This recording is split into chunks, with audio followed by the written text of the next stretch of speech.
Now, Stargate was announced back in May at our Home of Wargamers event, and we announced it with this teaser trailer.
Now, to talk about Stargate Timekeepers, I'm going back to Epsom, where Neil McKenna is joining us as the producer on the game.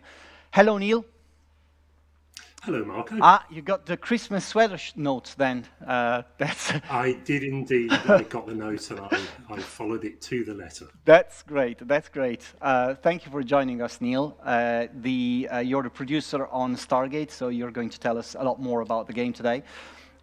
First things first, we announced the game back in May. What was the reaction that we got for announcing this? Well, it's always a nervous time when you announce a game. You work very hard on it in the run up to launch. You've been working for a long time on the game before anybody ever sees it, and no matter how long you've been doing it, it's still a nervous time when you announce it. And in May at the last Home of Wargamers, it was certainly a nervous time.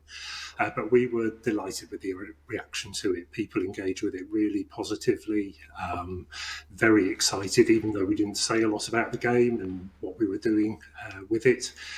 There are clearly a number of Stargate fans out there who've been very keen for new Stargate content for a long time, and they haven't had much to play with, and people were very excited about it. So we were delighted with the reaction, both in dedicated Stargate communities and perhaps our more core communities, the more sort of Slitherine Wargamer types. Everyone seemed to react well to it. There were a few people who wanted to know more about the game because we didn't say an awful lot about the game. So hopefully we can address some of those things today. Yeah, absolutely. I mean, one of the first questions we got was, well, what is the game about? How does it work? How do you do a strategy game based on the Stargate franchise? So I guess you can tell more about it now. Yes, indeed. So we are going for a real-time tactics game, which to a lot of our fans will be entirely self-explanatory. But to those to whom it is not, you are controlling a squad of 6 players, not always all at once, a number of players per level. You have large playing fields through which you need to navigate your crew to achieve your objectives, which obviously differ from mission to mission. And I suppose the core pillar of the game is about getting by enemies, getting by guards to achieve your objectives and finding a way through dangerous situations and keeping your crew intact. Yeah, we've been saying a lot about making narrative-driven games today. That's like a common thread of the whole afternoon, and I guess we're getting to the gist of it, right? With Stargate, we are making a truly Stargate experience here, true Stargate experience, with the narrative-driven campaign. Absolutely. I mean, we have to make a game which appeals to Stargate fans, and Stargate's DNA is films and movies. So we have to tell a story. We're telling a new story. We're not retelling an existing SG-1 story or anything like that. I've had a good read through of the material which will be going into the game. There's almost no dialogue in there today whatsoever. It's the biggest thing which is missing from the game, but I'm very confident that it's of a very high standard. Obviously, we work very closely with MGM to make sure that they're happy as well, and they go through these things very closely, come back with a lot of feedback, which is really helpful for us. So, yes, it's very dialogue driven, certainly. We want to make a game that appeals to Stargate fans as well as real-time tactics fans. So the game, of course, the Stargate, Stargate franchise we're working on is the Stargate SG-1 franchise, the Stargate SG-1 TV show. So before we talk about the story of the game, which is the first part of what we're going to unveil about the Timekeepers today, let's take a look at what is the starting point of our new adventure.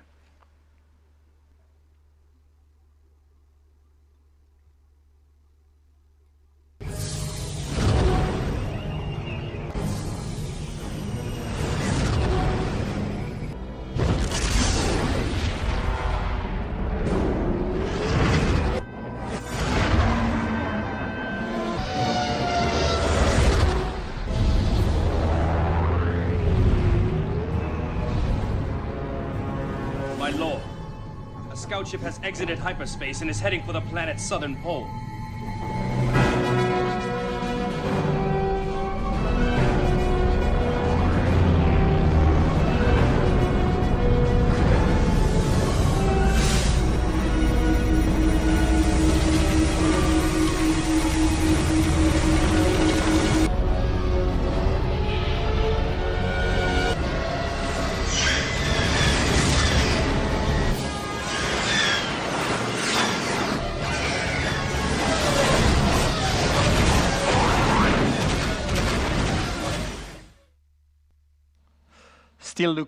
Still looks great after all these years.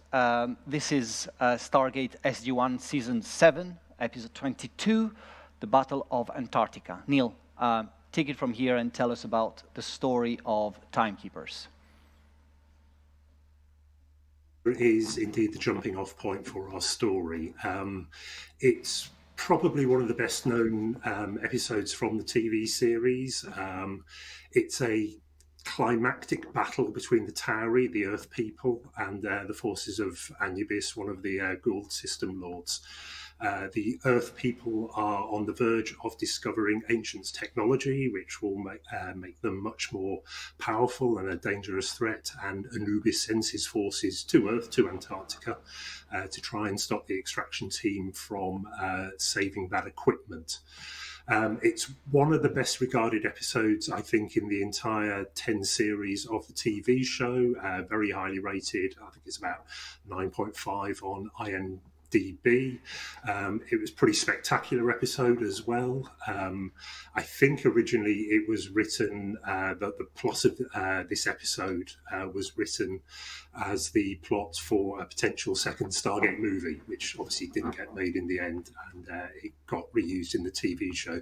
So it's a big, spectacular battle. I don't think I'm spoiling anything by saying that Earth win a stunning victory, and it changes the balance amongst the remaining system lords for the remainder of the series. So it's a very fondly remembered, very big episode, and it forms the jumping off point of our story. Our story doesn't retell the Battle of Antarctica, but it starts in the aftermath of that battle. So, behind me, you can see there's a new artwork for Timekeepers, and this is telling a lot about the game itself. And I would like to use this as a starting point to tell more about the new characters we're introducing, and there are the main characters of our story, of the Timekeepers story. Indeed. So our captain there, the largest figure, is Eva McCain. She is one of the Tauri people, and sort of a very strong leader on whom the rest of the crew depend very much. Next to her is Max Bolton, who is the sniper, who does all the usual sniper things. Next to him, we have Sam Watson, who is the technical officer. He uses technology to his advantage a lot. He is very good at infiltration, at mind reading, at disguising himself as other characters. So he's a vital member of the team.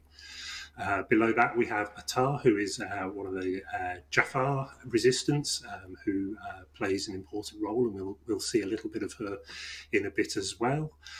We have our Unas character, who is Zugger there.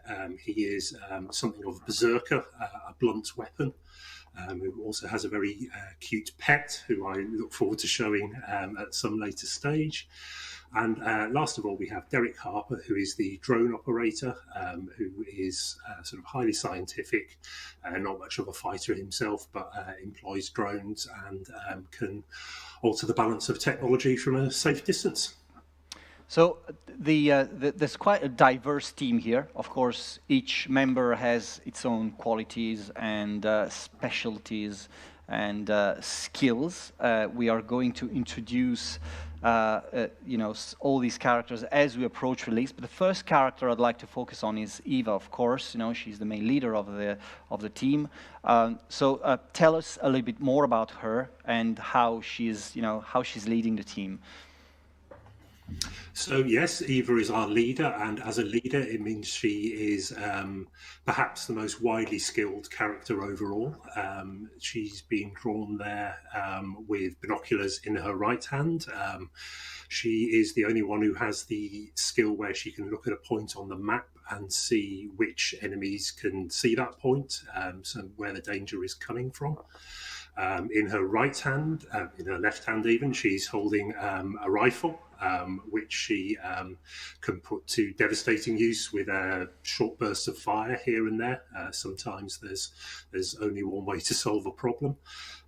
She can also use bullet cases to distract in sort of the classic manner of real-time tactics games, get guards looking the other way for a few seconds. She's a skilled radio operator and also very deadly in approaching enemies from behind. She can approach stealthily, take people down quickly.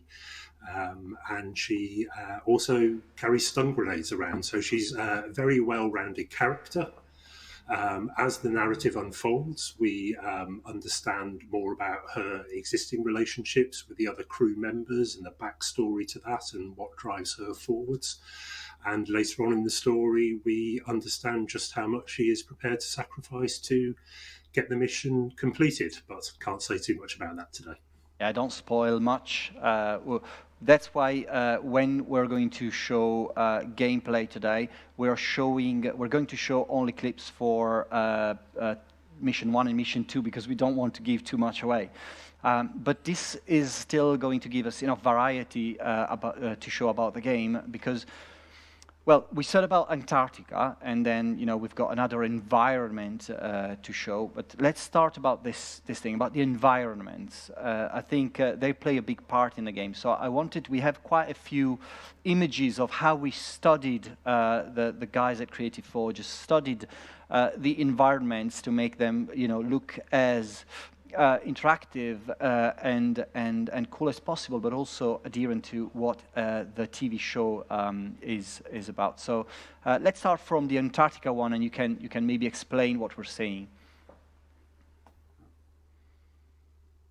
So this is here you go. So, as I said, the jumping off point for our story, it starts in the aftermath of the Battle of Antarctica, but the battle is perhaps not entirely won at this point. There's still some forces of Anubis that need stopping before they can neutralise the SG-1 team. Set in Antarctica, so it's exactly as you would expect. It's very cold, it's very snowy, it's very blue-white. It means that you don't make an awful lot of noise as you walk around because it's windy, it's snowy, but it does mean that you leave footprints in the snow around you. which obviously can be spotted by guards and can give your position away. So you have to time very carefully where you're moving. An environment such as this is an ideal starting point for the story because the enemies are relatively easy to see against the background as well. We have sort of things like coal warriors and easily spotted against the background. So it helps you get to grips with the basic mechanics of the game very well, and is an ideal environment to start the story in. And then the next one we're going to see is the environment that's the Mission 2 environment, which is completely different. As you were saying, the game's about visiting different locations, different planets. How does that work? How does that work in terms of how's the game panning out? Visiting different places, then going back to the same places, because it's a time loop, right? That's right. The time loop is one of the most interesting parts of the game, and as you progress through the game, you will discover the existence of a device called the time loop, which allows you to go back to previous areas and retry them with new skills or perhaps different team members, which can be crucial to the successful completion of the story. Can't give away every detail about that, but it's vitally important that you master that and sort of you observe what you did wrong last time and learn from that and sort of leverage that into sort of more successful runs the next time around. With a game where or an IP like Stargate, where sort of interplanetary travel is such a large part of it. Obviously, that frees us up to use lots of different environments, and we'll see in the clips we're about to show that interacting with the environment is a crucial part of getting any mission done. So we have missions sort of in the day, at night, snowy, foresty, ancient temples, on fast-moving vehicles, indoors, underground. We have a whole range of environments which all present unique opportunities and indeed challenges.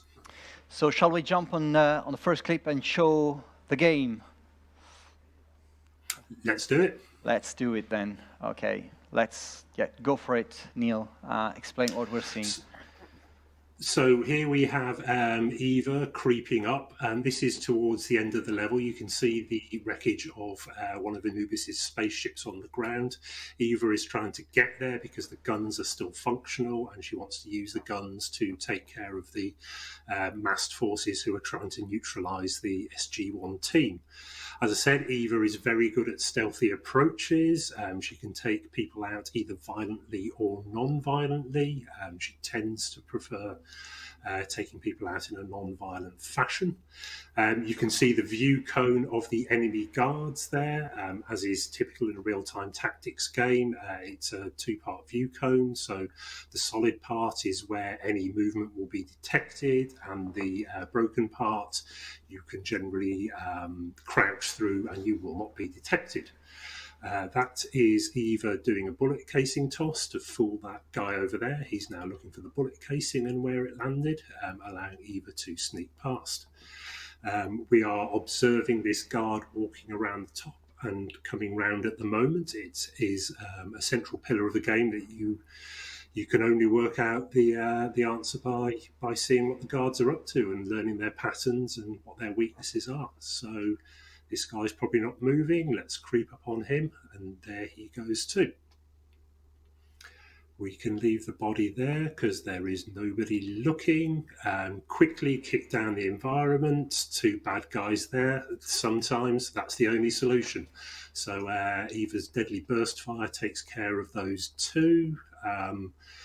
Eva is a fairly stealthy character, so even when she's firing her rifle, the noise doesn't stretch too far. And you saw the massed forces of Anubis there at the end, who need to be tackled, but we're not giving away how you're going to do that today. Yeah, we've seen a tiny bit of the gameplay and how it works. I would say the basics, right? The very basics of how the game works. As I said, a tiny bit. How big are these levels? How big are these scenarios? How many of them we've got? The levels are really big. There are 14 levels in total.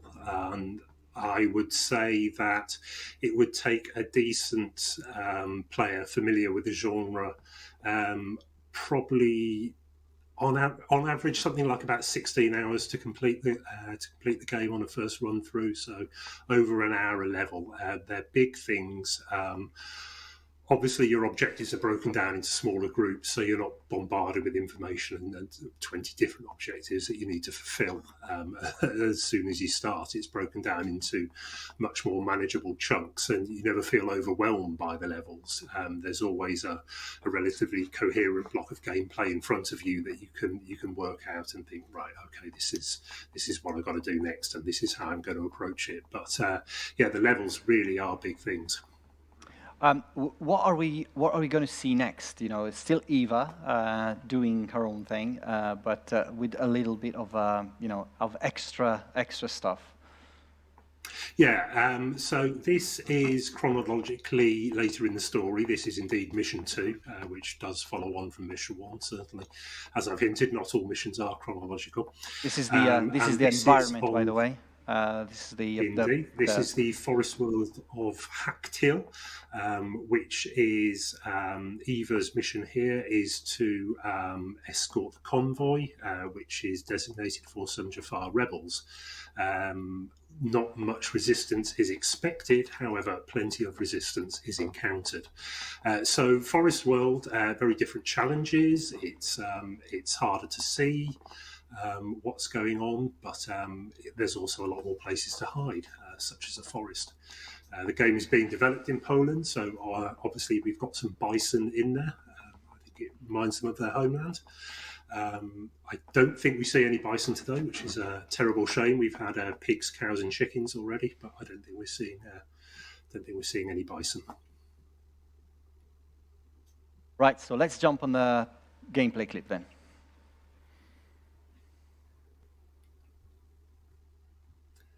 So here comes Eva again, the bison just out of shot there. Her first objective will be to get to that bush.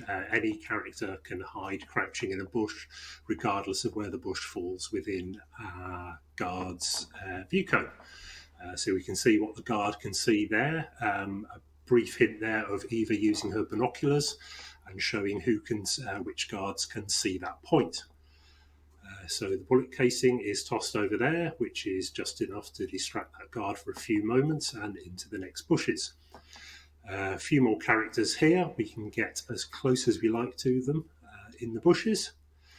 And again, we can see that point there. Two of the guards can see what's going on. The guards don't have especially good peripheral vision, so whilst they're looking from side to side, they do remain vulnerable round about there. Again, Eva takes him down quickly, ties him up. Nobody is looking for now, but they might be looking soon. So pick up the body, dump it in the bushes where it can be hidden. You can dump a body pretty much anywhere. Some are a bit more grisly than just shoving it in the bushes.